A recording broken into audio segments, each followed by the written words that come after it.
Ladies and gentlemen, welcome to another episode of Hudrico Live. I'm your host, Hudrico, and today our guest is a musician. Wait a minute, he's a producer. Wait a minute, he just makes magic happen. The one, the only, Q the Rebel. You've heard of Quincy Jones, a famous name. Q the Rebel will be the next name that you hear as he has taken over the world by storm with some of the collaborations he's done, the people he's worked with. The list goes from Tyrese to Nicole Parker Ari. Just the names go on and on, but we're going to learn more about him and how he got to where he is. You want to hear it? Don't worry, I got you, because Hudrico Live starts right now. Ladies and gentlemen, welcome to another episode of Hudrico Live. Hudrico Live.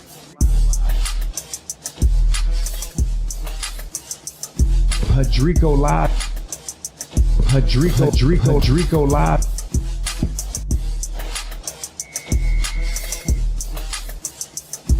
Hudrico Live. Ladies and gentlemen, welcome to another episode of Hudrico Live.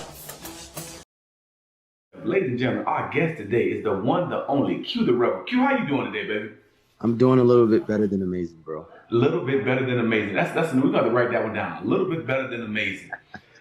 Q, you don't been on quite a journey. You know, there's so many different places that I want to go in this interview, but before I get too far in, for the person who has been living under a rock or who got some things stuck in their ears, then maybe they're not be able to hear all the great things that you're doing. Real quick in the synopsis, who is Q the Rebel? Talk to the people. Let us know who this gentleman is that we're talking to today. Well, originally from Baltimore, Maryland, man. Spent my first 20 years there, of course. And being in that hard knock city, I've learned how to hustle more intelligently than anything. But that's where a lot of my gifts were grown from. So, you know, this young man from Baltimore, man, kind of spent my life there and ended up moving to California and changed my life completely, which got me to see the beach in the sand, which got me to see hopes to go in, and ended up being in the military, serving 6 years there, to get out and to do more of my gifts, to start a film career and sprouting back into my music. So more or less, I'm a creative, bro. I guess, you know, I'm an artist. It's funny I even say that word, artist. I work with them, so. But I get the line on it, you know. You know, first off, let's backtrack a little bit. So you say you're born up in Baltimore. Baltimore is definitely a city that's known for not just seafood, but it's some rough times. It's not necessarily the best neighborhood to be in certain times.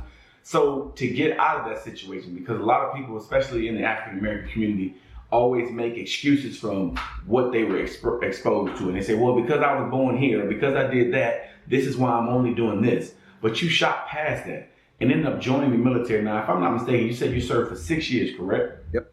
Now, I've seen some of your performances. I see the joy, the pure passion when you're on stage or when you're making productions or when you're putting together videos. How did that time in the Air Force help the Rebel become who he is? Because I'm pretty sure you wasn't on AFN on TV. So how did you kind of condense your passion during that period? You know, I can't stay still, bro. I just can't. And I ran into two individuals, a guy named Beyonce, Robert Groves, and my good homie of mine, Mick Stills, that most people know me as, but Michael. And those two were artists. And it became a moment to where I just was I got this camera, I got this Nikon D7000, yes. So I ended up using that camera to kind of shoot content for them. And this was before the Instagram. This is pre-Instagram. You know what I mean? Yo, it would be crazy if we had that at that time, but we're on the cusp. And I was always having this feeling of synthesis. And synthesis is the art of seeing sound. Mm-hmm. So the music that those two were making was so dope. I had visuals for it. And what better way to work is working with them. And they helped get me visually prepared for what I'm doing now. And bro, I really didn't see this coming. Mm. I didn't, be straight up with you. I didn't know that my film career would even get me. I didn't even know I was gonna even make that a career. I was really into fixing cars, bro. And I had a 240 SX, so souped it up. And it was around the time where I had this camera, and I ended up meeting two other good friends of mine that lived in the dorms, Tim and my boy Dre, and they were talking about going to a Linkin Park and NERD concert. When I heard NERD, I knew that means Pharrell. So I was like, yo, I want to go. By the way, I'm Q. Nice to meet you. But long story short, that whole week I told everybody, I was like, yo, I got this feeling I'm gonna meet Pharrell. I know I'm gonna meet Pharrell. I'm gonna meet him. And this was in the military. And my first year in Germany, yeah. And you know, everyone hearing me say like, "Yo, okay, that's cute, that's cool." Q's just a hype kid. He just is excited. Cool.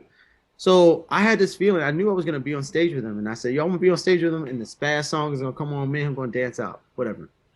So everyone looks at me like, "All right, okay, cool. That's wishful." But we get there. We had some really, really crappy seats, and something in my spirit was like, "Go down to the floor."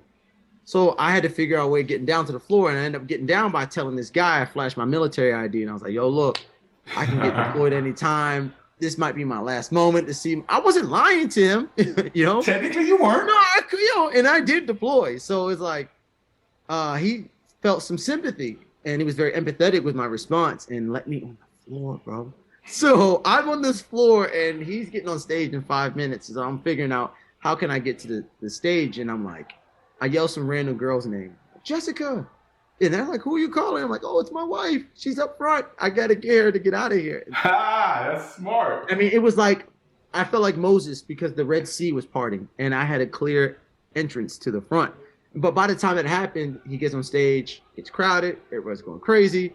And I just took off my shirt and I'm waving this first season BBC ice cream t-shirt that you had to be in LA to get it. And I think that's what caught his eye, and he pulled me on stage.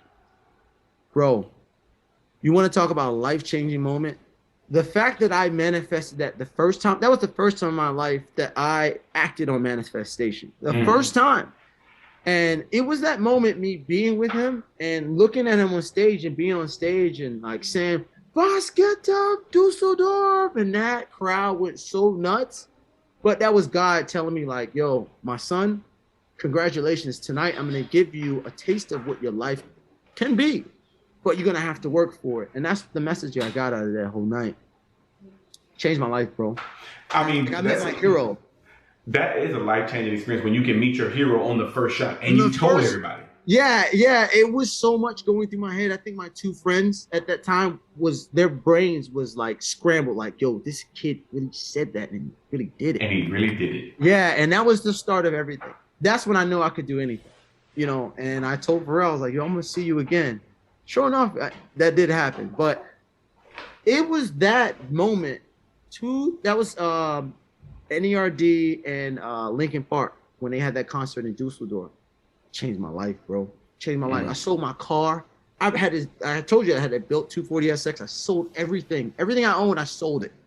I was staying in the dorms. I just lived. You know how them dorm beds are, bro. So that's all I had to my name. And I ended up getting a computer, a Mac Mini. At the time, that's when that first came out, and Cubase. And I ended up making beats. And that's where it all began. That's where it like the birth of the rebel.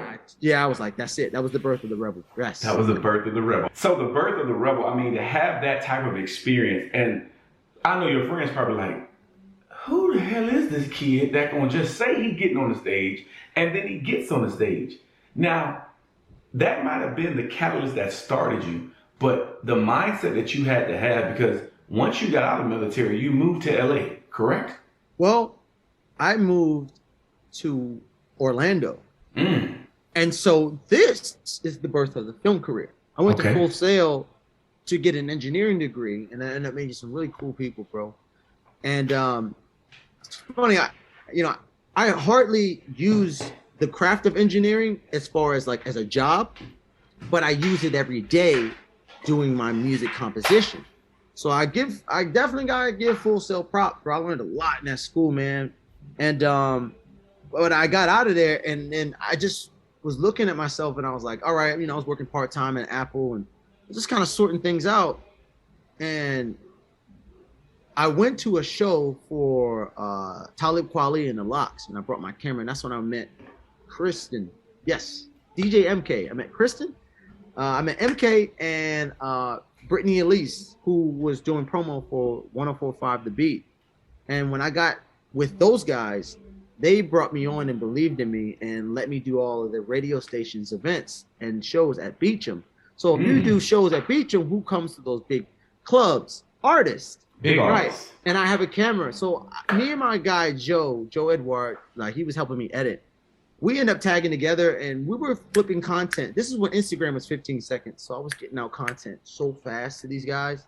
Like clubs was having promo videos within 2 hours as the night was over. So I was doing stuff with Future, the Migos, and whoever they brought to Orlando, I was just filming them at that night. Now it's just with that. That's how Orlando got an idea of me as a videographer, for what most people know, cinematographer. That's so Orlando knows me for the film world completely. That's where that birthed at. And I kind of put my music on ice for a second. I was dabbling a bit, but it was tough I had to make a choice. And it was more sensible to make a living filming.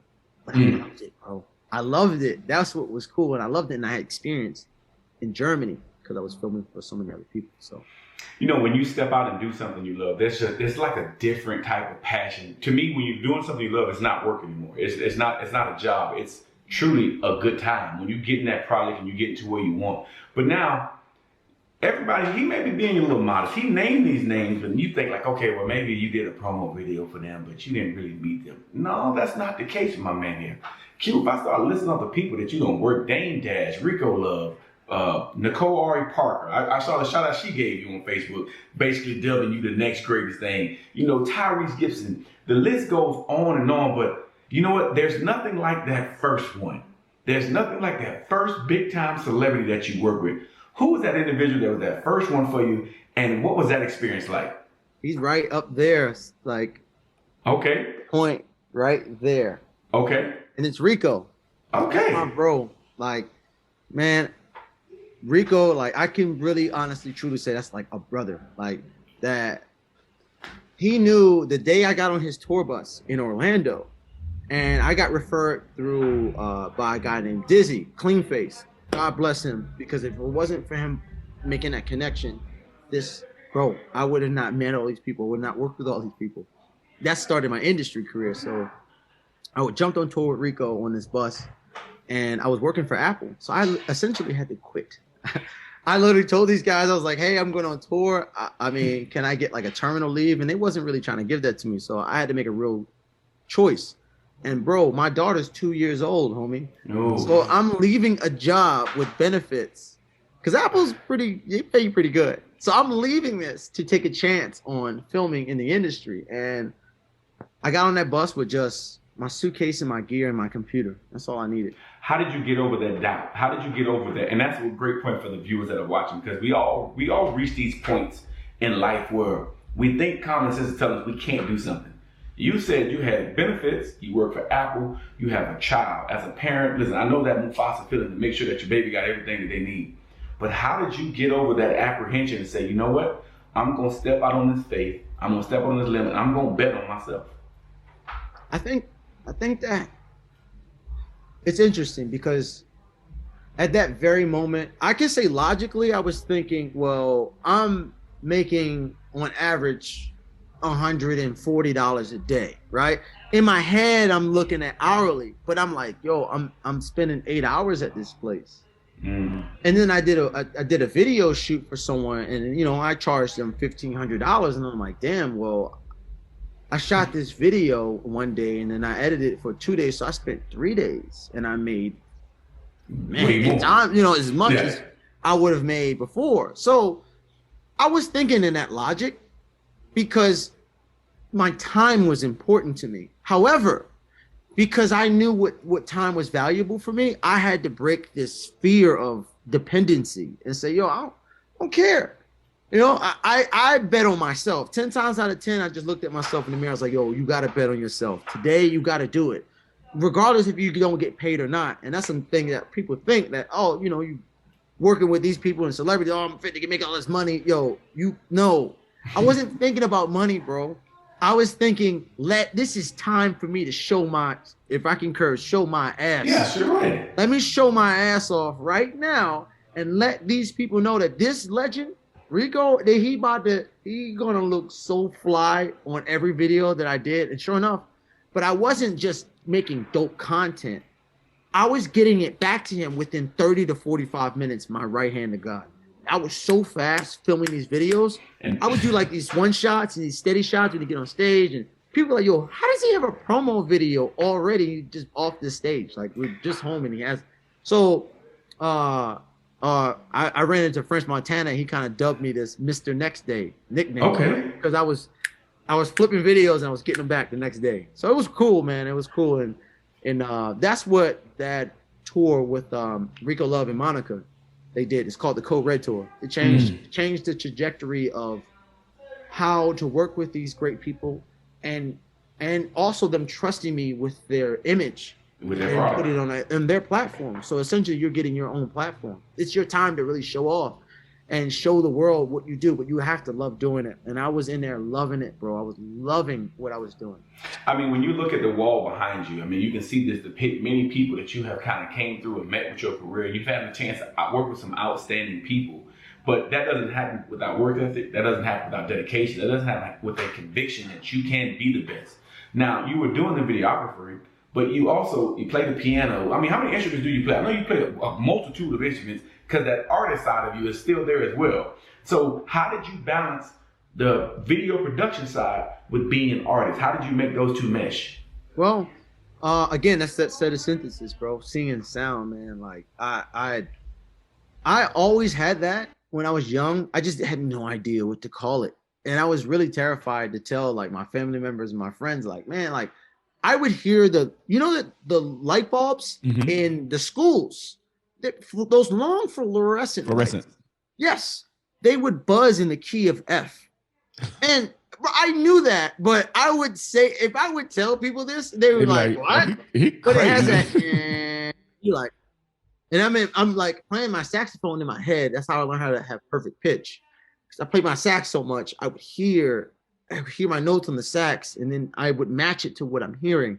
Oh, that's that note. Okay, that's that key. And I've been playing instruments since I was 10 years old. So the sax was first, followed by the piano. But I didn't really get on the piano officially until after that whole meeting Pharrell, until I was in the military. No lie, bro. It was like 2008. But I started touching other instruments after that time. And I think Ryan Leslie and my time with him had a lot of influence on that, because I watched him do that. And I was a part of a lot of things he had. He had a Black Phoenix Club, and RLS was, he's incredible. He still is, bro. And watching him and understanding that rhythm of like, oh wow, I just need to take my theory and just touch these instruments. He really influenced me to really touch into other instruments. So to answer your question, I say confidently, I can play 5, confident. Saxophone, piano, bass guitar, trumpet, and also in an interesting way, the flute, because the flute has the same finger as the saxophone. So I know how to play the desk. I make some beats on the desk. It be sounding good to me. This. Yo, listen, hey, bro. That was critical. That's where we all started. But this has led you to do some huge projects. I mean, you work with Stranger Things and people of Netflix. So once again, when I try to tell you guys, we're not talking about small potatoes. This guy's worked with some of the best. But let's go to one. You worked with Tyrese on the Winterfest concert. Oh. What was that like? Give me some behind the scenes.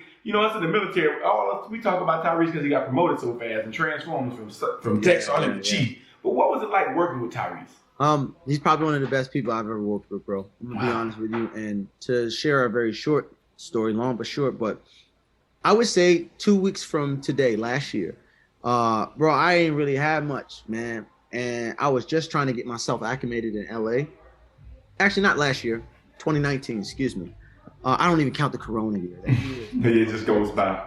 So he honestly looked out for me in a way to where it was very unexpected. I didn't go in this situation asking for anything money-wise. I just was giving my art out. And bro, let's just say essentially, Christmas was so much more better because of my time with him. And I was able to make that Christmas possible for my daughter. I go hard for my kid. He's one of the most incredible people. He's extremely passionate. I honestly would say, like, I understand why he's such an incredible actor. Like, I get it. And having moments to spend time with him, for him to trust me while we did like certain monologues together, it was great. It was an incredible experience. I just literally spoke to him not too long ago. He's got a birthday tomorrow. So You know, yo, Happy birthday to my man Tyrese from Hudrico Love. Yeah, he's A1, bro. He says this line. He says, you know, because he calls me Quran, you know, Quran, not one day is the same with me. Like, and he's so right. Every day I was with him, it was totally different, bro. It was completely different. It was incredible. But I've met a lot of incredible people, and I worked really hard, man. You have, and it shows. I mean, you definitely have worked hard. Now, when I was looking at your website, and if you guys, that's cuterebel.com, you want to check him out. If you want to get some work, he has ways for you guys to link up with him. I mean, project small, you let him know your budget. Q can make it happen, man. But with that being said, you know, quick plug, you got to put that in there. With that being said, man, you did a tribute to Nipsey Hussle. I mean, this was a true icon that was taken away from our community way too soon. What inspired you to get into that? What was the moving force that made you say, hey, this is what I need to do? When I heard that news, I remember I was with my best friend. It's crazy. I was with my best friend, Danny, who was going to Home Goods. And bro, I heard that news on the radio and I broke down because, you know, I heard of Nipsey when he did that feature with Wale on the Folarin mixtape. This was like 2012. Mm-hmm. So I ain't saying I knew him this whole time, but that's when I really first heard of him. I was like, yo, this West Coast dude is sliding.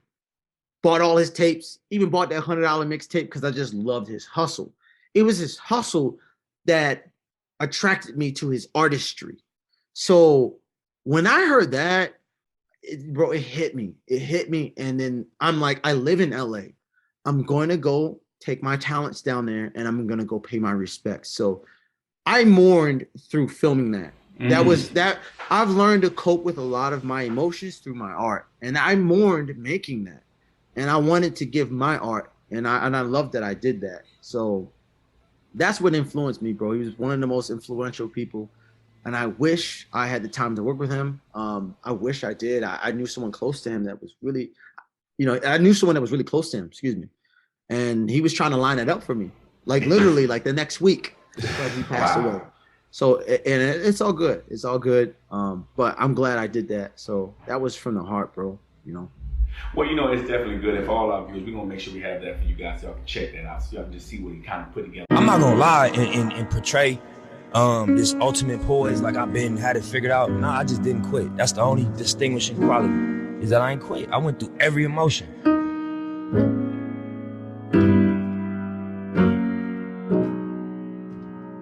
So I would just say, master your energy. Do your best to master your energy and what you put out.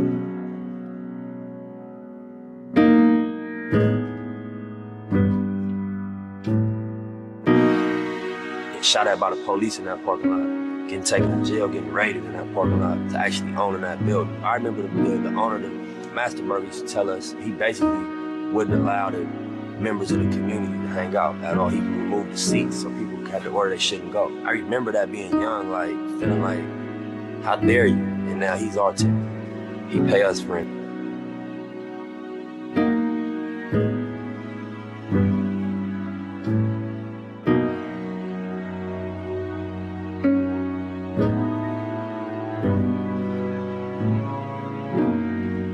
My mentality when I do start to be like, damn, this is a lot, you know what I'm saying? It's just like, that's what it's supposed to feel like.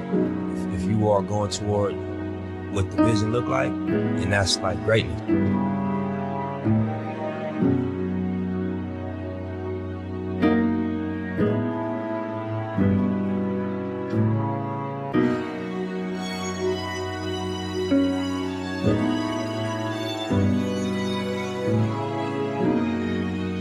That's why niggas want to reverse the mind state. And that's what my whole movement is about. You know what I mean? Niggas might see me as he's a hypocrite. This video is him with his homies coming his hood up. But nah, I'm just representing you where you from. I'm expressing the culture of my city. Yeah.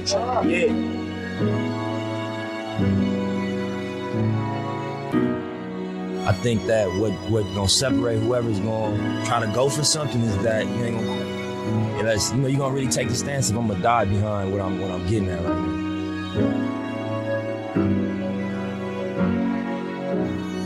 This whole thing, we look at life like it's about what you can get from life. you know, I read something, I was like, that's not what it is. You're gonna always be unfulfilled if you look at life like that. It's about knowing you're gonna leave one day. You know, when you leave, the only way you're gonna be fulfilled is if you know you gave everything you had and you left it all here, because it's temporary and you got a moment.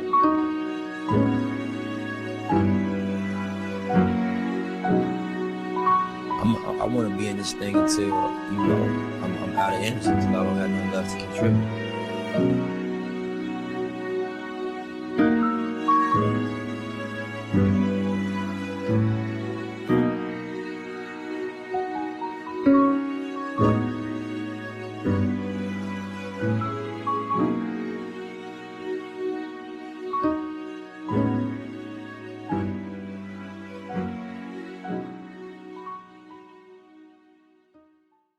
But as we have gotten to this brand new year, 2022, I know I can tell already you don't plan on slowing down. So No. What is coming up for Q the Rebel? What are you really going to attack this year to kind of take where you are now and just continue to progress to the next level? I want to really get myself into composition. I want to narrow in on that more because, again, this has been a dream of mine since I was a child. And if I'm being quite honest, and I am, of course, as always,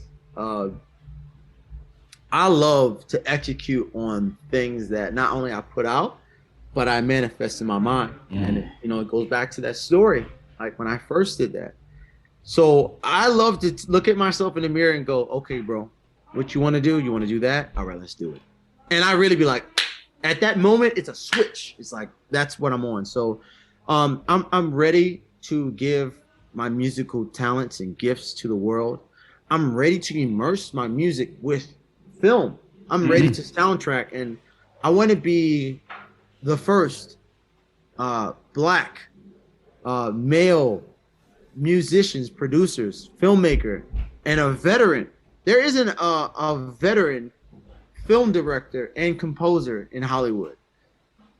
You know, that's black. From your There lips to God's ears. So that's put that. It down. So yeah, and that's what I'm on, man. And next year is just about my resolution is really less distraction, so I can really focus on that for sure. Now, when you brought up a good point when you said the word focus, guys, I'm gonna show y'all the clip real quick. This clip that's gonna come up.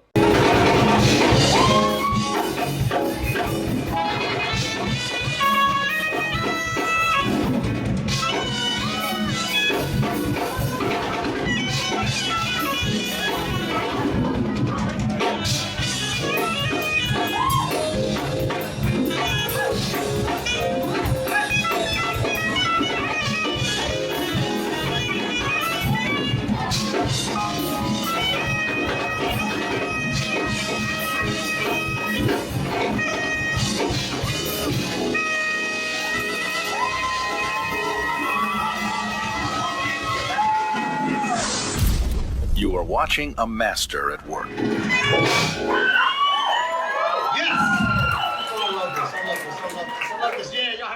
Now, when you just did this performance, when you were composing and running the band, it was a sold out show, and I could really tell by the post that you put up that it meant a lot to you. What is going on in your mind in that moment? Because I can see the joy as you jumping on the stage, and you can have everything is going on. You're controlling the band. You're basically the maestro. What place did you go to, man? You remember that movie Soul, when they said when he got to that point, he was outside of his body. You had an outside of your body experience. Talk to me. What was that like? An outer body experience for sure, man. I sat up there and I looked, and then that conversation I had that day when I was on that stage. See, I bring this back with that real thing. Like I looked at it and I was like, is this what you was talking about? So I was having a conversation with God at that moment, but it was exhilarating because I said that I wanted to do it, and I am continuously being consistent about executing on what I say that I want to do, and I make a freaking point of that, bro. Like I am so big about, if I'm saying it the moment it comes out of my lips, Q, you better do it. So I hold myself I hold myself to a high accountability when it comes to that. And I'm big about accountability, but the feeling was beyond exhilarating, bro. I have to do a better job with talking on stage because, bro, stage presence is different. Oh yes. It's different. I'm not gonna sit here and tell you like, oh, I'm just an expert at like I've been doing. No, dog. It may seem like I've been like I'm used to it, I'm comfortable, but bro, my mind, nah. I was on cloud nine and I just was so immersed in the music. But you know what I took away from it, and not to cut you off, but what I took away from it, just watching you, I saw you put the tagline, but I really heard the tagline as I'm watching you do it when it says, this is a master at work. Like I could really see just the highs and lows, the joy, the sound, I can see that every instrument that was being played, you knew every note that was going to come out, and you were waiting for this certain point. And when you got to that point, you saw the joy in it. So to get that type of satisfaction, it's something I think we all should shoot for. It's something that we all should want to get in whatever capacity that is, whether that's teaching, coaching, music, sports, homemaking, whatever that is. To be able to reach, I'm going to go back here, to reach your quan. I'm going to go back to Jerry Maguire. See, I saw you reached your quan on that one. Yeah, I got you, yeah. And now with that, I know there has to be more coming. What's next, man? Like I'm interested to know, because I actually want to come to a show now. I saw so much energy on the stage, like I got to see it in person, man. I got to see this in person. Well, we so me and my bro Terry Josiah, and I want to just shout him out real quick because I got to do that. That's my bro. Like me and Terry Josiah, we met in 2008 in Germany. It's funny, I keep saying this thing about Germany, bro, and like that moment, that year, 2008 was critical. So I met him and we talked about it. We was like, yo, we thought we come up with a band and it'd be incredible. And he came up with the name Urban Classic. And so Urban Classic is classically trained musicians, but they're urban artists. So that's what we've swung on. Yeah, it's really cool, man. It's like we're hip and we're cool, but we're very classically trained. And every musician that we work with are very trained in theory, but also just very imaginable, and they're fresh. They're a breath of fresh air. So what we're planning on doing, and TJ, he's sold the mind power in like where we can go and where we want to do performances. So we're planning on doing some shows in Miami, setting up some stuff in LA. Even I'm even trying to work on just trying to get to Atlanta too as well. So I'm just using my connections to just showcase what we got going on, and hopefully, the people that I know, come out and have a good time, and that's all I want, Listen, don't skip over Vegas now. We need some of that too now. Bro, listen, come on now. Amazing. I'm here in Vegas. Amazing. You tell me who I need to go talk to. I talk to somebody. You make that happen. Hey. We're there, man. Listen, what you did was amazing. Now, I know we've had a good time, but unfortunately, I gotta talk about something that I know you are also passionate about. That I don't know if it's such happy times. What in the world is going on with your Baltimore Ravens, bro? Yo, I'm gonna tell you just like this, man.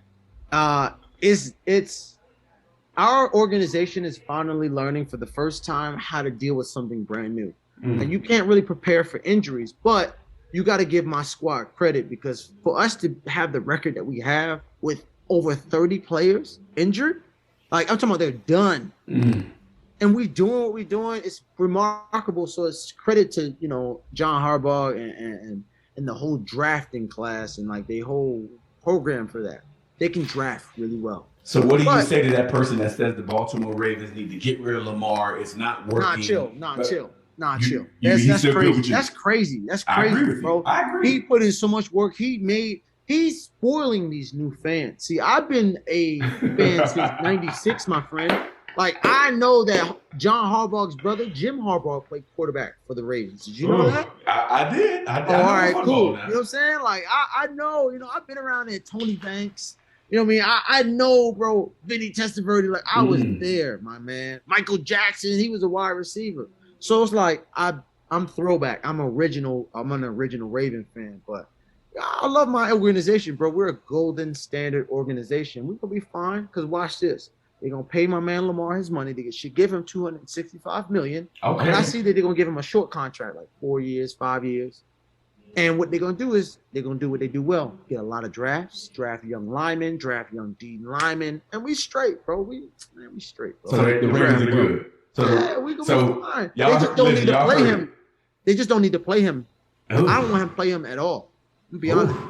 honest. Nah. Haven't we learned this lesson with RG3? With RG3.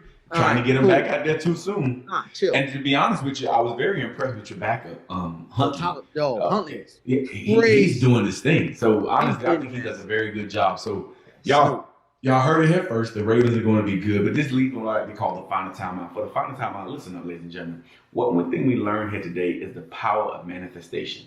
You have to think it, you have to believe it, and you have to go after it. Nobody can control your dreams. That's why when you go to sleep by yourself. You have to make that happen. And you have to be, the key word is consistent with your execution. From our guests, that's one thing that we did pick up. And man, we want to thank you so much for taking the time to sit down with us, Q, man. What for my people that need to find out and want to see your work, where else can they find the Rebel? Q the Rebel, where can they locate you, keep up with you, and keep tabs with what you got going on? Oh yeah, no doubt. Q the Rebel. You can find me anywhere with that. That's QTHE Rebel. Like that is everywhere, all over the place. Karan Witherspoon. I'm not hard to find. That's for Instagram at Q the Rebel, for Facebook at Q the Rebel as well. Karan Witherspoon for Facebook as well, but Twitter at Q the Rebel.